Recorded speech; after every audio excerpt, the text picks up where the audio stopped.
Welcome back to the channel, everybody. Thank you so much for joining me and allowing me to continue to be your daily advocate. If you're new here or you're not subscribed for any reason, please do me a huge favor and hit the subscribe button. Thank you to all of you who have been watching and following me for so long. It truly means a lot, and I'm glad that I can be this person. This little thing right here has bothered me for a long time, and I'll show you. Barry Silbert. Now remember who Barry Silbert is. Barry Silbert is with the Digital Currency Group. The Digital Currency Group, I would say, is pretty much the largest company in investment company in blockchain. They've got their hands in everything. They were an original early investor in Ripple, early investor in Coinbase, you name it, they've got their hand in it, okay? But this has always bothered me. This is 2016, Barry Silbert, who's the CEO. And remember, Digital Currency Group also owns CoinDesk, which we know is an arm of the Bitcoin Ethereum narrative. Okay, this is part of the reason this bothers me.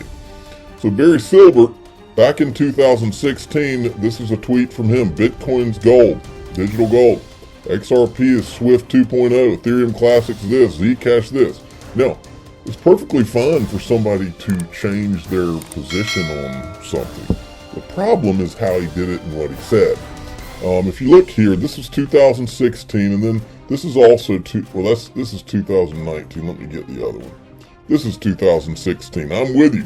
We, Digital Currency Group, only own Bitcoin, Ripple, XRP, Ethereum Classic, and now Zcash. Then in 2019, he replies to someone, he says, Ripple, the company, is our largest investment. XRP is not on our conviction list of holdings yet. Super bullish on the company, neutral on the token as of now. Well, you weren't neutral back in 2016, so my question has always been, what happened? And did you sell your XRP? He's never answered that, to my knowledge. So this is one of the great XRP crypto mysteries for me, Barry Silbert. You had a conviction on both XRP and Ripple in 2016, but by 2019, you were using the same line. And folks, it's not a mistake. It is the same line. Mike Novogratz, Anthony Pompliano, they've all been using this line. And the line is, oh, I'm an investor in Ripple and I'm very bullish on the company. I just don't understand XRP. It's not on my conviction list yet. So my question is, because now we know that Mike Novogratz was one of the people that was in communication with Bill Hinman around the time that Ethereum got the free pass. And my question is, Barry, did you have any communications with the SEC? Did these guys know something that we didn't know? And did any of them act on it, on knowing something we didn't know? Because that's where a problem enters in for me. Have these people all, and I'm not saying they have, I'm just asking the question, have these people been buying and selling and doing things based on knowledge that the public didn't have? That's my question. Okay, interesting. I was looking through, as I sometimes do. I was looking through I was on Brad Garlinghouse's Twitter feed, and it's interesting to look at the tweets he likes sometimes. He liked this one, and this one said, "Our time is coming. I love XRP." Now, he may have liked that because he loves XRP, or he might have liked that because our time is coming. I hope that's the reason he liked that. Anyway, I thought it was interesting. Now, folks, with all this, we got two problems with Ethereum that we talk about all the time on this channel. The two problems with Ethereum is, one, the Ethereum free pass, but the other is the disguised whales in the ICO, and I think they go hand in hand. Both of them should be investigated. I don't think there's any question about that. Okay? Well, to me, it's important to look back at what happened in the Bernie Madoff case. If you really want to get your arms around what, not just the SEC, but what Congress is allowing, because history often repeats itself, folks. All right, this letter right here, the world's largest hedge fund is a fraud. It was sent on November 7th, 2005, and it was sent by a guy named Harry Markopoulos, okay? This is the guy who was the whistleblower for Bernie Madoff. He was telling these people, it was like 8 or 9 years, he was warning the SEC that Bernie Madoff was a fraud, and they ignored him. But he did it over and over, folks. Okay, just like we've been doing with Ethereum. Okay, that's why I want to draw this parallel, because it is not different, and it also applies to Congress. Congress is not going to be able to put these Ethereum people in front of Congress or the SEC in front of Congress and do the same parade that they did, that I'll show you in a minute, that they did with Bernie Madoff, where they're like, we can't believe you did this. How could you not have discovered? There were people trying to show you what Bernie Madoff did, and you ignored them. Why? And it's on you. Well, this time it's going to be on the SEC and on Congress, because all of them know we're letting them know. We're putting them on notice. They're not going to be able to sit up there and act like they didn't know. Let me show you why. Well, first of all, it's important that you understand, because this to me is one of the lost stories of the Bernie Madoff. See, what we're all supposed to believe on the Bernie Madoff story was that, okay, this one guy here, Harry Markopolos, he discovered it and he was trying to let the SEC know about it, but that was the extent of it. But that wasn't the extent of it. Several some of the largest law firms, or not law firms, largest investment firms on Wall Street also knew something didn't smell right, and none of them did anything about it, but they didn't expose their clients to it. Look at this. This was in his document that he sent. It says, red flag number 20, Madoff is suspected of being a fraud by some of the world's largest and most sophisticated financial services firms. Without naming names, here's an abbreviated tally. Then he names a name. A managing director at Goldman Sachs' prime brokerage operation told me that his firm doubts Bernie Madoff is legitimate, so they don't deal with him. You see what happens, folks? This is the actual document that he submitted to the SEC. Now, so based on all of this, I decided I would put this together. I did this weekend as a whistleblower alert and said Congress must investigate the Ethereum ICO and the Ethereum Free Pass. You won't be able to hold hearings later and say you didn't know, watch it all.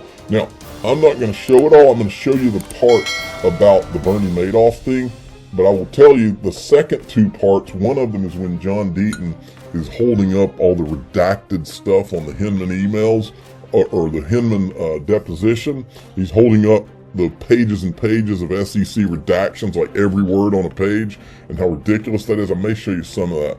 And then the last part, of course, is Joseph Lubin helping whales disguise their purchases. But watch this.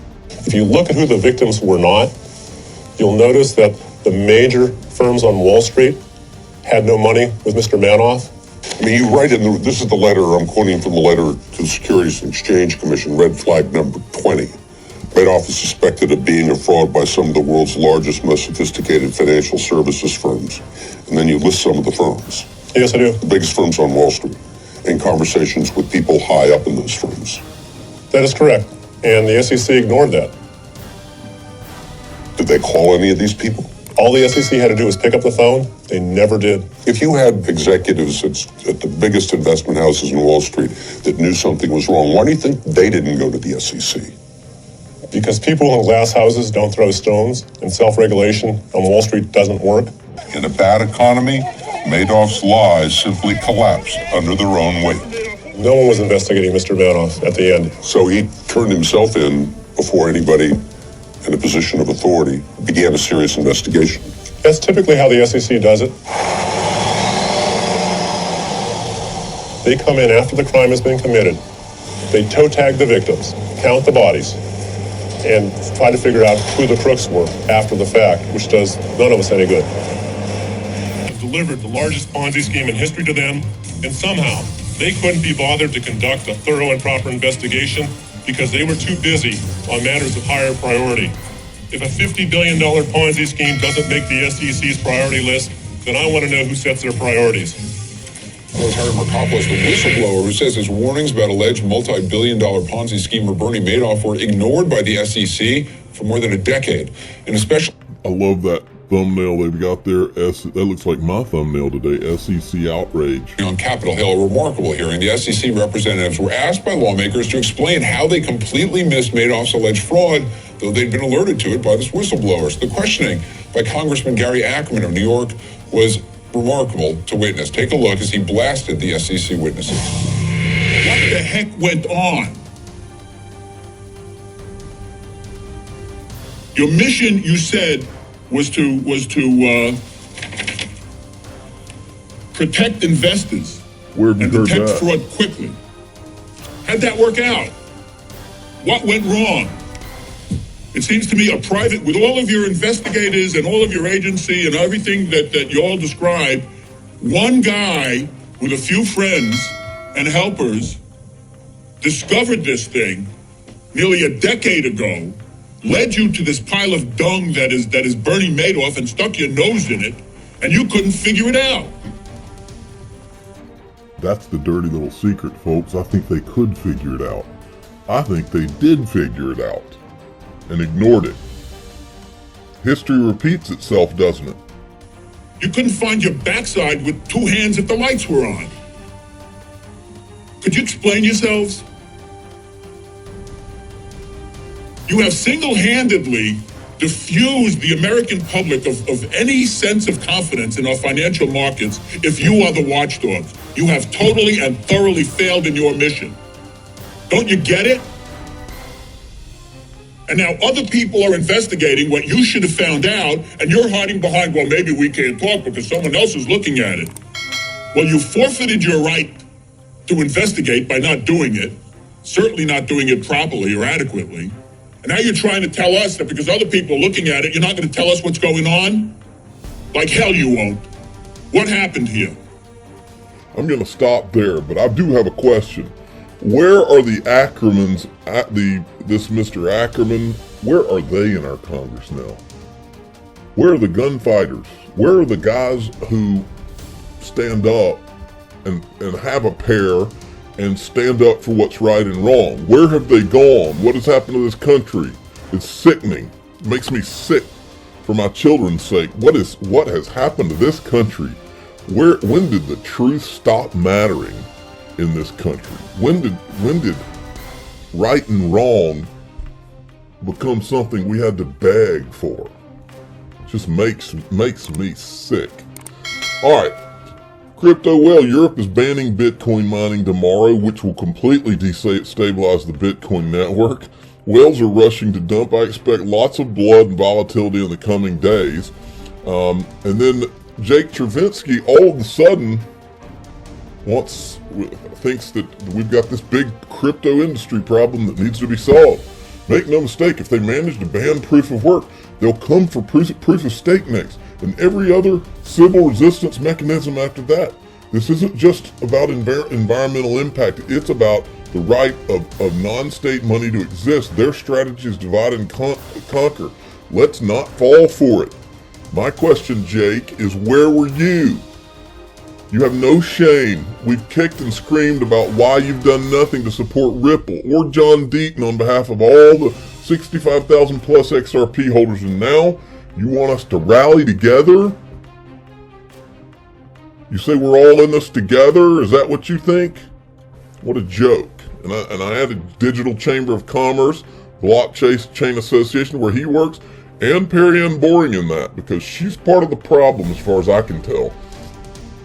This Bitcoin environment potential ban reminds me, remember a few months ago, December? Chris Larson, you may have seen me and others advocate for Bitcoin to move away from proof of work to address energy consumption long term. Common pushback is that miners would never get on board with this. Well, today I'm proposing a solution to that. So he had put out a solution to this problem. And then this guy tweets, ignore anyone who tries to say Bitcoin uses too much energy if they steal cool with AC, hang Christmas lights, drive a car, eat red meat, etc., etc., etc. And then I said, Bitcoin maxis always avoid the elephant in the room. They present this, and I'm not going to read my whole thing there, but they always frame this in it's Bitcoin versus the old economy. But they act like Bitcoin is the only digital asset, it's the only solution, when they know full well that there are other digital assets that don't have the energy problem or many of the other problems like being too expensive that Bitcoin has. They don't have the scaling problem, they don't have any of the problems. Two of those would be XRP and XLM. But these guys do not want to talk about that ever, because the second that they start talking about that, there's no conversation left, because Bitcoin is a dinosaur. It's a prototype. All right, and Hassan Al-Anazi weighs in as he does. If you're an XRP holder, you don't have to worry at all about European environmental sustainability standards. Good point. Now, this clip from Glenn Beck is interesting. Listen up. Of this economy and the collapse of the dollar, and I want you to listen carefully. Yesterday, or day before yesterday, no, it was yesterday that they actually announced and showed it, the new executive order to develop a plan to regulate cryptocurrencies like Bitcoin. Now, this is being heralded as a good thing because they kicked the can down the road, and that's true. And that's what's getting the headlines. However, it's inevitable that the government is going to attempt to regulate Bitcoin and other cryptocurrencies. We all know that's coming in one form or another. But something else that was tucked into that was worse. Something that has much bigger implications for the future of America than even anything happening in Ukraine or Russia.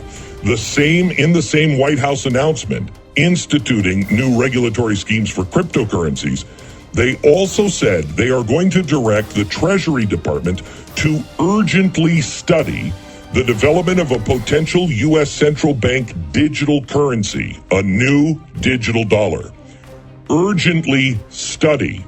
Well, we know the Fed is already doing a study and have been doing a study with the Hamilton Project with MIT on this for a long time. We've shown you the Treasury white papers all about digital currencies and what they plan on doing with the U.S. Fed dollar. They've done all of this. They've done it for the last few years. We know because we've seen their own white papers. But here's what they're doing now. Now they're making it public and with new urgency. They say within the next 6 months, the government is going to roll out a plan to create a new digital currency. This will mean the destruction of the dollar is coming. Your dollar is coming. Been warning about this for years, and the golden opportunity with the chaos in Ukraine, I think, has opened the door for the Biden administration because of inflation, gas prices, oil, everything about your life will be different soon. Remember Rahm Emanuel, never let a crisis go to waste, because then you can do things that you couldn't do before. So enjoy your day, everybody. I'm always here for you. Leave any comments or questions below, and be sure to subscribe. But thanks, everybody. I really appreciate you. Enjoy your day, and I always have your back. So thanks so much, everybody.